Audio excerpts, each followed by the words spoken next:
Good afternoon, ma'am and my all dear friends. I am here to present my presentation. The topic is given by Sakina ma'am. Thank you ma'am for giving this opportunity. And I will explain the topic of leadership. These types of leadership. Leadership is what? When we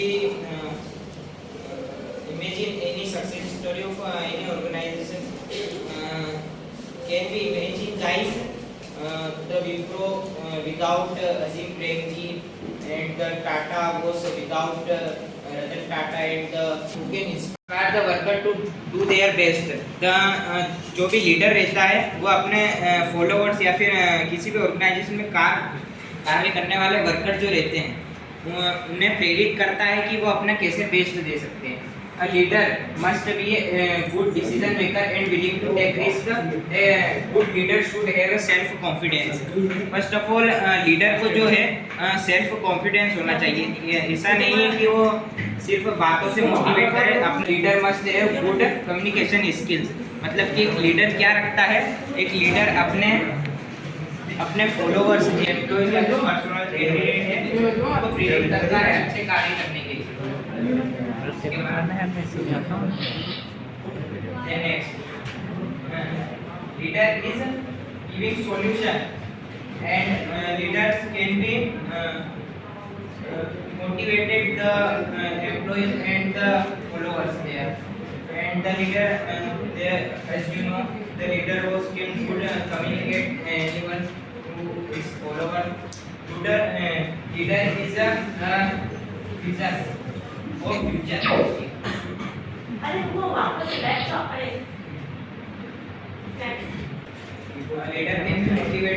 keyboard से चला keyboard जाके बता दो उसको.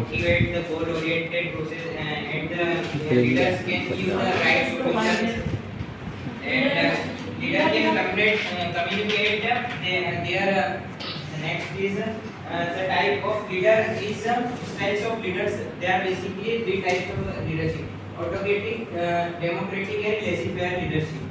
There are three types of leadership. Autocratic means they, as you know, the NCERT in our 12th class, X and Y theory have read all of you. सबने पढ़ी है X and Y theory. So autocratic leader जो रहता है, X theory approaches to negative motivation and Y theory approaches to positive motivation. No, autocratic में मेरा example तो लेके वो मेरा एग्जांपल तो लेके the autocratic leader can use only or and only the X theory. X theory is what the negative motivation and like अच्छा explanation इसका ध्यान से सुनो. अगर यही सुन लो. एक बार और बोलना. अगर मुझे भी कार्य करने के लिए किसी को भी प्रेरित करना है तो मेरे पास दो ही ऑप्शन है, एक तो पॉजिटिव मोटिवेशन या फिर negative.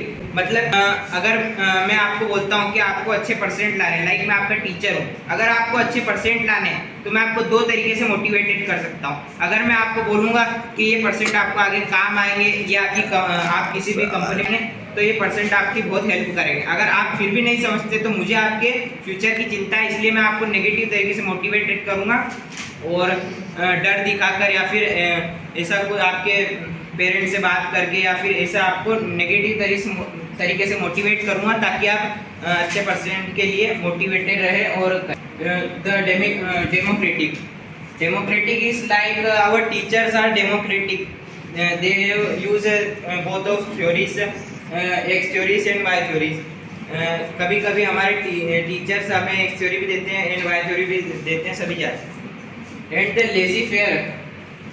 laissez-faire leader who can be X or Y as you see fit. मतलब आपके टीचर्स को, आपके माता पिता को आपके फ्यूचर की चिंता है, इसलिए आपको कहते हैं. पर अगर आप अच्छे हैं पढ़ाई में और अगर आप ठीक से पढ़ाई कर रहे हैं पर आप कहीं पर ऐसे डिमोटिवेट हो जाते हैं या फिर आपका पढ़ाई में मन नहीं लगता और यूँ सोचने लग जाते हैं तो फिर laissez-faire लीडर क्या करता है कि आपको बीच में आके संभाल लेता है. This is the leader. This is the leader. Leader can say I can, I will, I do. मतलब कि पहले मैं करता हूँ फिर तुम सब करना। पहले लीडर का ये कर्तव्य बनता है कि पहले मैं करूं और फिर उस कार्य के लिए प्रेरित करूं ताकि सभी अपना बेस्ट दे सकें। Next is autocratic. Planning policies and other working procedures are permitted by the leader alone. He never takes advice suggestion of the other people. मतलब कि सभी जानते हैं ऑटोक्रेटिक लीडर मींस जो किसी की नहीं सुनता है। This is the Picturization. Autocratic leader. This picture clarify about the attitude of autocratic leader. हाँ। कि उसका attitude कैसे होता है और subordinate Yes. condition ऐसे। Yes. The some example of in our world, they are some example of autocratic leaders. They are very democratic leader. It was the second style of leadership. This was the democratic leader. Democratic leadership, also known as the participative leadership, is a type of leadership style in which members of the group take more participative role in their decision making process. हम example के through समझ सकते हैं कि जो भी democratic leader रहते हैं वो अपने जो फॉलोवर्स या फिर उसके ऑर्गेनाइजेशन में काम करने वाले हैं उनका सजेशन लेता है, फीडबैक लेता है, उसके बाद कोई भी उनको कार्य करने के लिए प्रेरित करता है और जो उसे सही लगता है फिर वो करता है और सबके सजेशन के साथ चलते हैं, उसे कहते हैं डेमोक्रेटिक। ये this was the example, best example of democratic leader. ये एग्जाम्पल लेके तो समझते हैं। ये अगर कोई नाव में अगर एक राजा बैठा है और उसे अगर कुछ नदी समुद्र वगैरह पार करना है तो अपने सभी फॉलोअर्स और जो भी उसके यहाँ कार्य करने वाले एम्प्लॉइज हैं उनको सबको बैठा कर नाव में ले जाएगा। तो वो ऐसा नहीं है, ऑटोक्रेटिक नहीं है, ये डेमोक्रेटिक है कि थोड़ा चक्कू तुम चलाओ, थोड़ा चक्कू हम चलाएं, आओ मिलकर नैया को पाल लगाएं।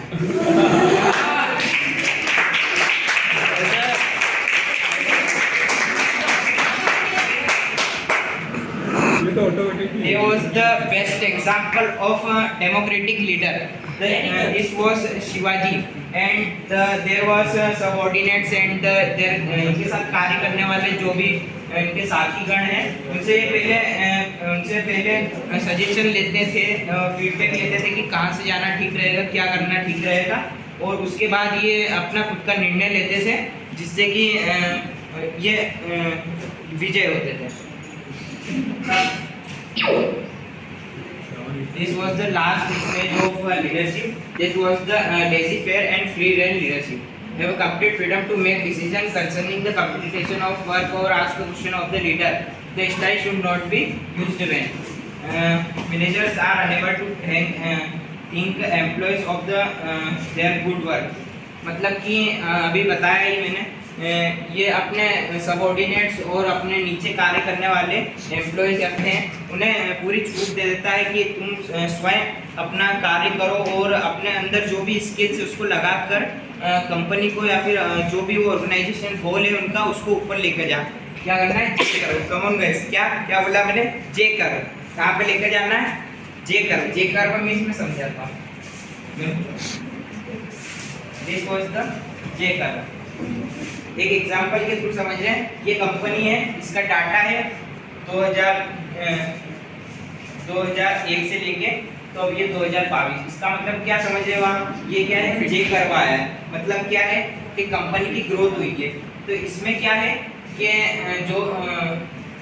जो भी एम्प्लॉयज या सबऑर्डिनेट उसके नीचे काम करने वाले थे उनके अंदर जो स्किल्स रहती है ये सबसे अच्छी मानी जाती है। मतलब एक एग्जांपल से समझाता हूँ। This was the all you know who is Warren Buffett and he says pick out associates who behave in better years and you will drift in your direction। तो ये क्या कहते हैं कि इनका कहना ये है कि अगर किसी भी अपने नीचे काम करने वाले एम्प्लॉय के अगर दिमाग में क्रिएटिव आइडियाज आते हैं और अगर उसके पास अच्छी दिमाग है पर उसके पास फंड की कमी या फिर ऐसा है तो वो आगे नहीं बढ़ पाता है। पर लेजी फेयर लीडर क्या करता है? उसे छूट देता है कि तुम्हारे पास स्किल्स या फिर कुछ अंदर अपने कार्य करने की शक्ति है तो तुम उसको इस्तेमाल करो और ऑर्गेनाइजेशन गोल में मदद करो और खुद भी आगे बढ़ो. तो this was the best example of lazy fair. All you know who is this? Steve Jobs. This was the also example of lazy bear. क्योंकि ये क्या करते थे कि इनोवेटिव आइडियाज तो देते ही थे, साथ में सबसे पूछते थे आइडियाज उनके, और उसके बाद ये कि ये सही है तो उसके बाद ये सबको प्रेरित करते थे और अपना इंट्रोड्यूस करते थे. और सबको पता है कि एप्पल आज कितनी बड़ी कंपनी है. Thank you for the day.